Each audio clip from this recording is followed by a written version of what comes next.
Assalamualaikum warahmatullahi wabarakatuh.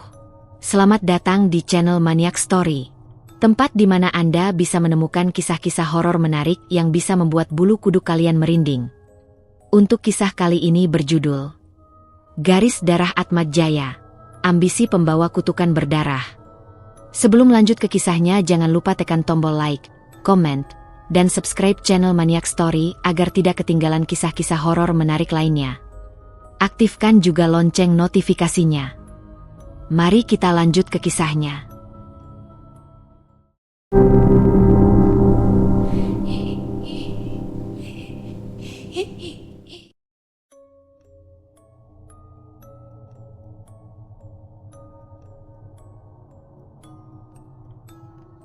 ...2002, menjadi awal dari semua tragedi akan dimulai.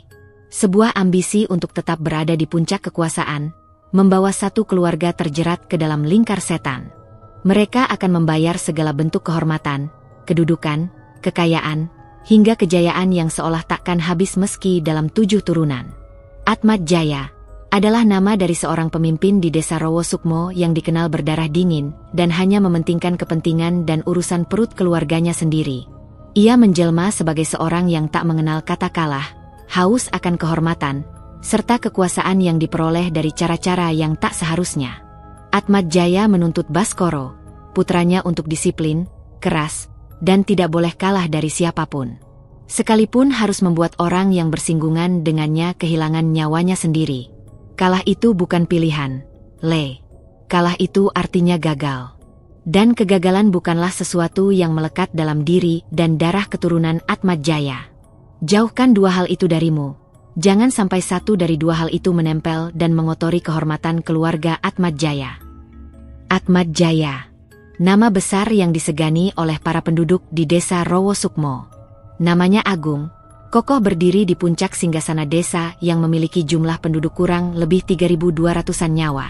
Atma, begitulah orang-orang memanggilnya, dikenal sangat religius dan berilmu pengetahuan luas. Ia adalah satu dari 3 keturunan keluarga yang dihormati di desa tersebut. Selain keluarga Sujiwo dan Jokrodinoto, Atma saat ini duduk sebagai pemimpin di desa Rowosukmo dengan rekam jejak yang sejatinya kurang memuaskan. Akan tetapi, tidak ada yang bisa membuatnya goyah dari kursinya. Semua itu tak lepas dari peran perewangan yang ia miliki. Makhluk tinggi besar dengan bulu lebat dan mata merah menyala. Makhluk yang selama ini menjadi penjaga sekaligus peremuk keluarga Atmajaya sendiri. Jenggala adalah nama yang disematkan oleh Atma untuk makhluk tersebut. Atmajaya menduduki puncak kejayaan keluarga setelah bersekutu dengan sosok perewangan bernama Jenggala. Sosok itu tidak hanya menjaga tuannya, Atma, tetapi juga menjadi penghancur dari dalam untuk tuannya. Setiap kejayaan serta kehormatan yang dimiliki oleh Atma harus dibayar dengan darah keturunannya sendiri. Satu persatu, tewas, dan dari setiap darah yang menetes ke tanah itulah kedudukan Atma sebagai kepala desa Rowosukmo semakin tak terpatahkan. Pria berusia 67 tahun itu duduk dengan gagah di atas singgasana desa Rowosukmo. Tubuhnya tegap, kulitnya sedikit legam, rahangnya keras, sebagian rambutnya telah memutih. Ia memiliki sorot mata yang tajam, antara harisma yang tak luntur dimakan oleh usia, serta aura dingin yang tak pernah lepas dari sosoknya. "Pak, diminum dulu tehnya." Seorang wanita dengan pakaian sederhana menyuguhkan secangkir teh hangat untuk Atma, suaminya. Atma menoleh, tersenyum lebar pada wanita yang baru saja mengantarkan teh untuknya. Wanita itu adalah Sulastri, istrinya. "Iya, Bu. Terima kasih tehnya," kata Atma. Keduanya sudah sama-sama sepuh, namun keromantisan tetap mereka pamerkan demi sebuah pujian yang selalu mereka dambakan. Sulastri tak benar-benar bersih dari noda, karena ia jugalah yang membawa Atma mengenal dunia klinik dan bertemu tuan dari Jenggala. Makhluk yang memiliki kekuatan lebih tinggi dari perewangannya itu. Katanya Baskoro mau Bapak ajukan untuk menggantikan posisi Bapak sebagai kepala desa. Apa itu benar, Pak? Tanyanya mengorek informasi. Atma mengangguk. "Iya, Bapak memang mau mencalonkan Baskoro untuk menggantikan posisi yang Bapak tempati saat ini. Apa dia akan melakukan hal yang sama seperti apa yang sudah Bapak lakukan selama 2 periode Bapak menjabat sebagai kepala desa ini?" Diam. Atma tak segera menjawab. Ia menyesal teh di depannya dengan seruputan pelan. Kita butuh Jenggala untuk membantu rencana kita, Bu. Dia sudah terikat dengan keluarga ini, dan kita juga tidak bisa semudah itu melepaskannya kembali. Sulastri mengangguk paham. Perjanjian dengan makhluk seperti Jenggala memang tidak semudah itu bisa mereka lepaskan. Terlebih ikatan antara mereka yang sudah terlampau dalam. Permisi, Pak, Bu. Sapa seorang pria parubaya dengan tubuh kurus dan rambut gondrongnya. Ia adalah Seno, salah satu pecut dari Atma yang sudah berada di sisi pria 67 tahun itu sejak sang ayah dari Seno meninggal dunia. Pria itu kini menggantikan posisi ayahnya untuk menjadi abdi setia dari keluarga Atma Jaya. Katakan, titah Atma. Ia tahu kedatangan Seno di kediamannya bukan sebagai tamu biasa, melainkan penyampai informasi dari lapangan. Seni mulai menjelaskan tujuan dari kedatangannya ke kediaman Atma Jaya. Kemungkinan kabar ini benar, Pak, karena di warung-warung sudut desa banyak yang membicarakannya. Seketika wajah Atma menegang, ia tahu jalan yang sedang ia siapkan untuk Baskoro tidak akan mudah. Akan ada kerikil dan duri tajam yang menghalangi langkah putranya itu menuju singgasana di desa Rowo Sukmo. Pergilah, cari tahu lebih banyak tentang kebenaran informasi ini. Awasi dia, jangan biarkan siapapun menjegal langkah Baskoro. Atma memberi perintah pada Seno. Pria parubaya itu segera pergi dari hadapan Atma dan Sulastri. Pak, apa Baskoro akan menemui kesulitan kalau keturunan dari keluarga Sujiwo itu benar-benar melangkah ke jalan yang sama dengan Baskoro? Raut wajah Sulastri pun tak setenang sebelumnya. Ia memikirkan nasib putranya yang digadang-gadang akan meneruskan jejak Atma Jaya sebagai kepala desa. Sesuai rencana, Bapak akan minta bantuan pada Jenggala untuk menyingkirkan siapapun yang mencoba menjegal langkah Baskoro. Pungkasnya, semua orang boleh menganggapnya licik.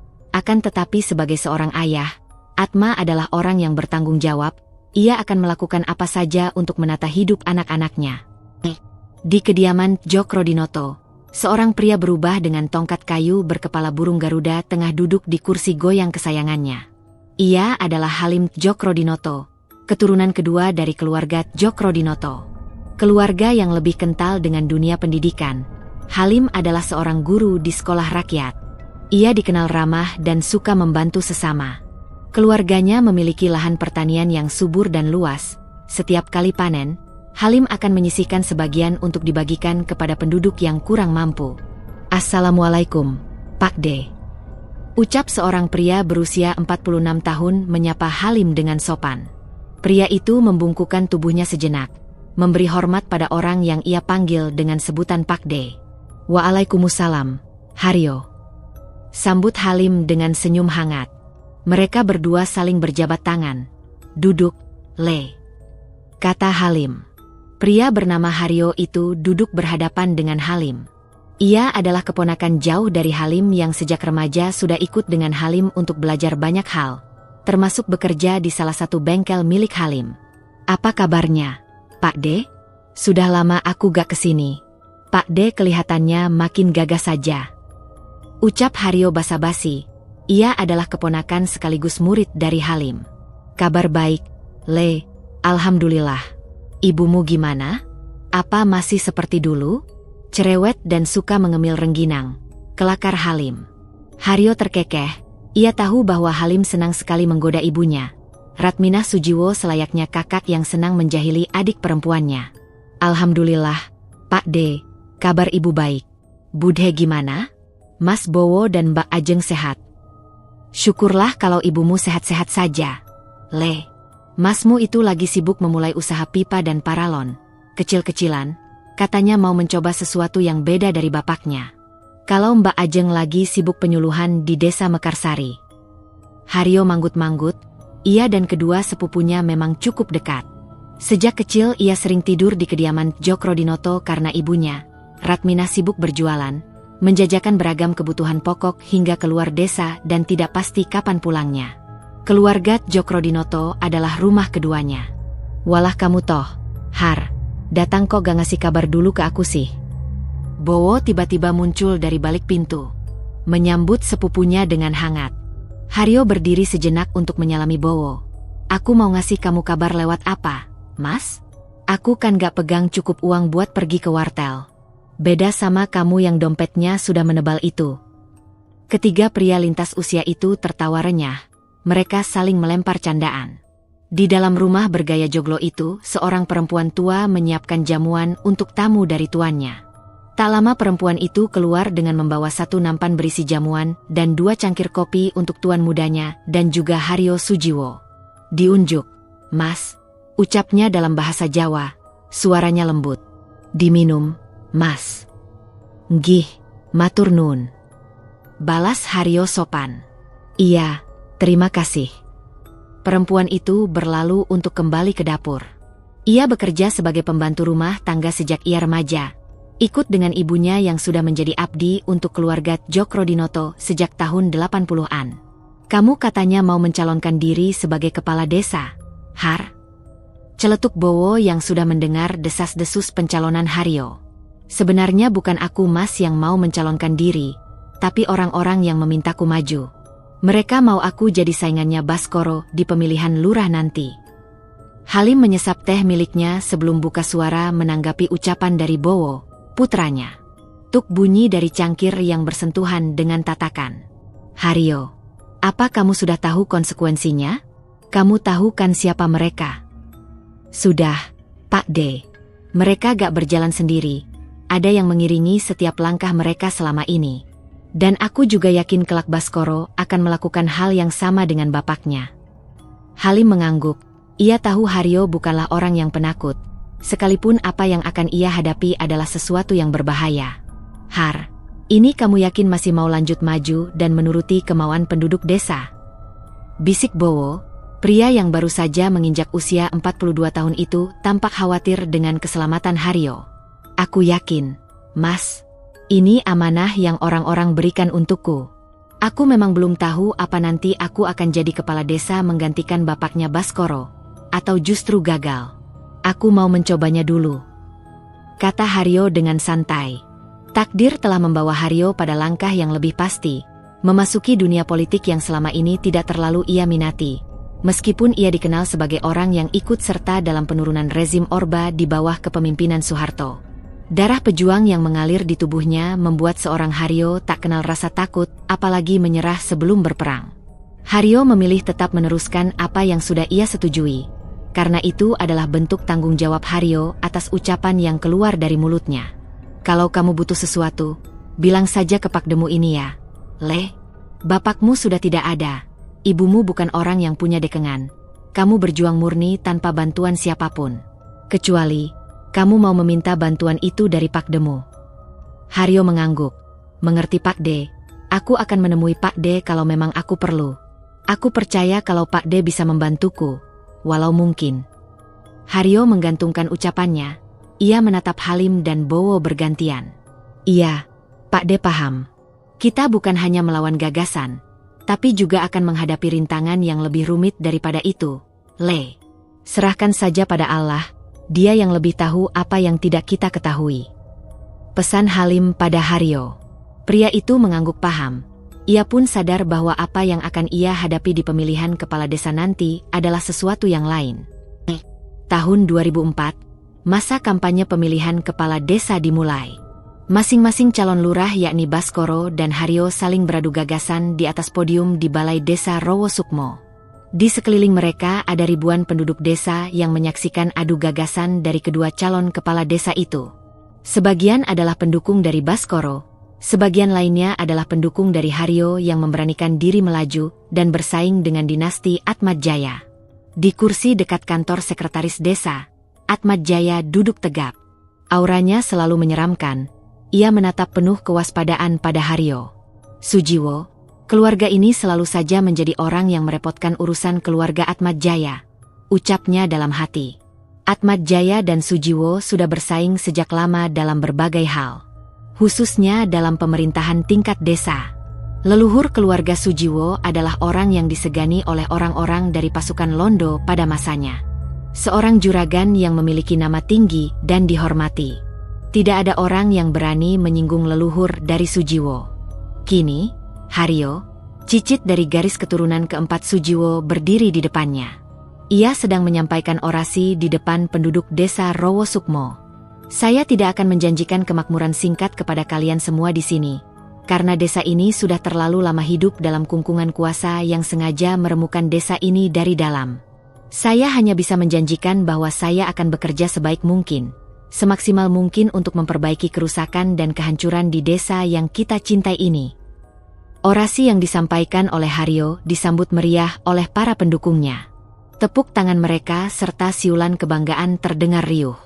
Atma dan Baskoro tentu tidak senang mendengar orasi yang disampaikan Haryo di depan penduduk desa Rowosukmo. Terlebih kata-kata yang Haryo keluarkan sangat jelas menyindir masa jabatan dari Atma yang dikenal korup dan timpang tindih antara kepentingan publik dan kepentingan pribadi. Dia benar-benar seperti kakek buyutnya, persis seperti apa yang dulu sering Simbah ceritakan, batin Atmajaya. Atmajaya adalah keluarga yang dikenal haus akan kekuasaan dan kehormatan, berbeda dengan Sujiwo ataupun Jokrodinoto yang lebih memilih jalan untuk menjadi orang biasa dan menekuni keahlian-keahlian di bidang tani atau menjadi pendidik, seperti halnya ayah dari Haryo. Kehidupan khas pedesaan yang dalam pandangan orang kota disebut penuh ketentraman dan gotong royong yang tak kenal usang, tersembunyi fakta mengerikan, yakni masih digunakannya kekuatan atau bantuan dari dunia lain untuk memuluskan jalan mereka menuju singgasana. Seperti apa yang dilakukan oleh keluarga Atmajaya yang bersekutu dengan Jenggala. Kehormatan dan kekuasaan yang mereka miliki, dibarengi dengan perjanjian berdarah yang tak semudah hentikan jari untuk ditinggalkan. Jenggala, aku memintamu untuk muncul di hadapanku. Tunjukkanlah dirimu, Jenggala. Tunjukkanlah. Atmajaya merapal mantra pemanggil Jenggala, makhluk perewangan yang ia dapatkan dari hasil meminta pada penunggu sebuah gunung yang dikenal memiliki sumber kekuatan gaib tinggi. Ia datang ke sana bersama Sulastri istrinya dan seorang lelaki yang sudah lama mengenal keluarga Atmajaya melalui kakek dari Atma yang sudah lebih dulu mengikat diri dengan penghuni dari gunung tersebut. Asap hitam keluar dari dupa yang sejak tadi dirapali mantra oleh Atma. Semakin pekat semakin banyak pula asap yang keluar. Tak berselang lama, sosok makhluk berbulu hitam tebal, dengan kuku panjang dan mata merah menyala muncul dari balik asap hitam itu. Dialah Jenggala, makhluk yang selama ini membantu Atma dan keluarganya meraih posisi tinggi di desa Rowosukmo.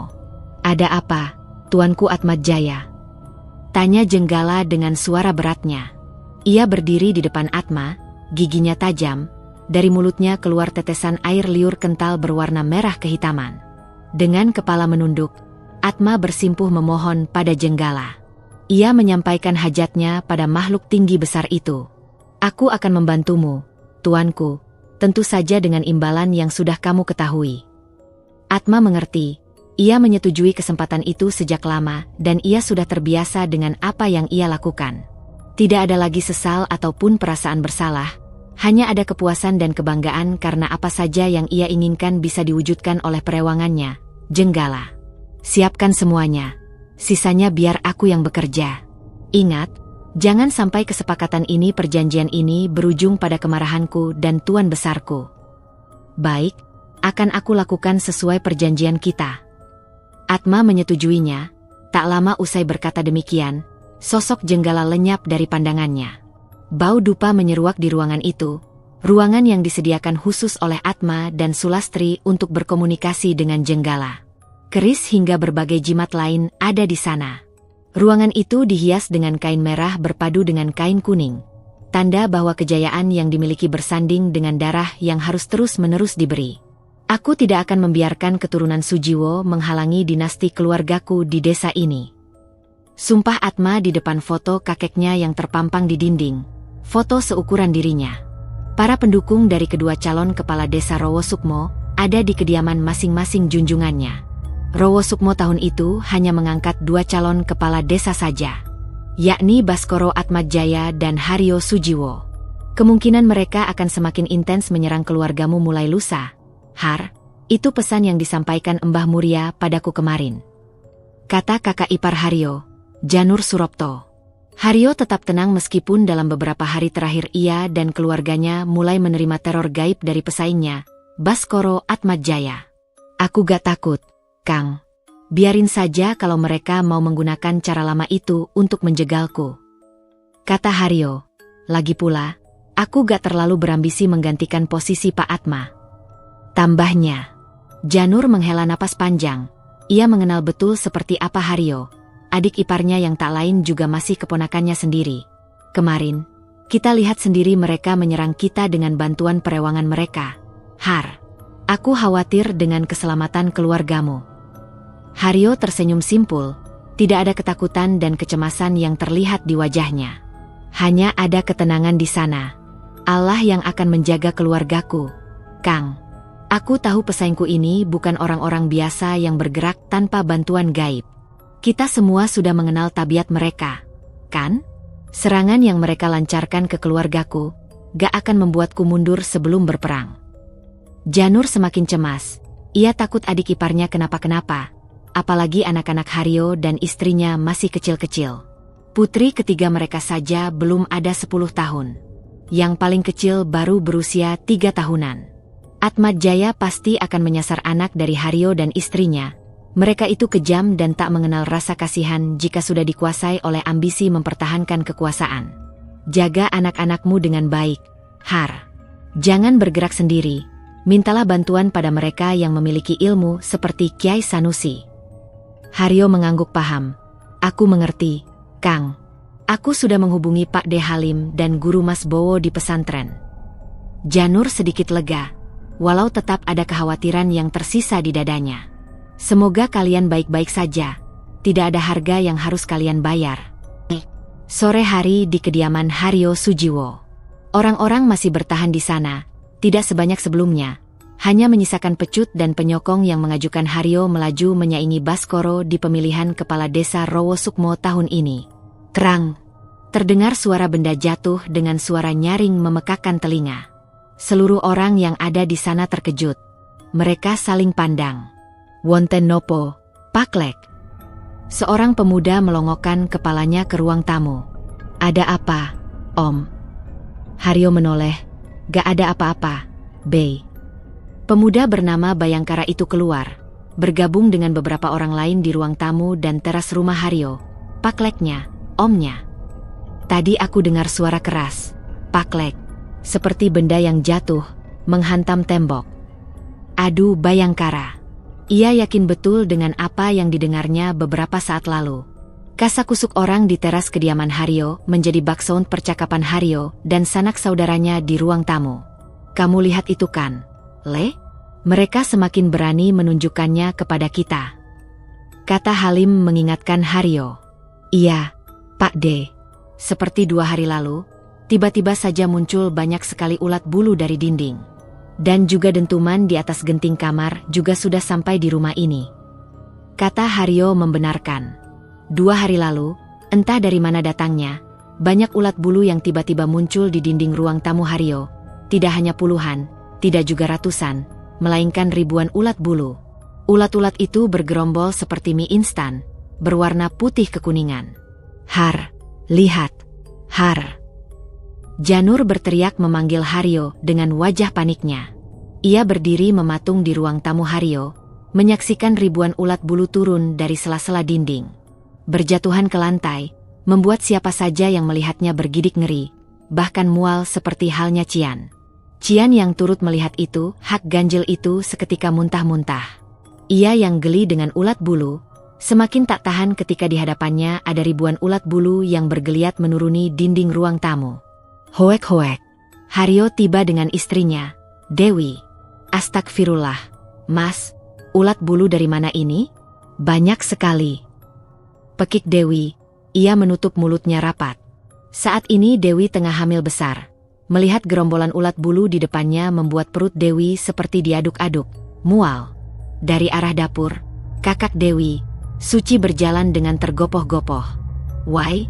Di belakang tiba-tiba muncul banyak sekali ulat bulu. Dewi menahan diri agar tidak muntah.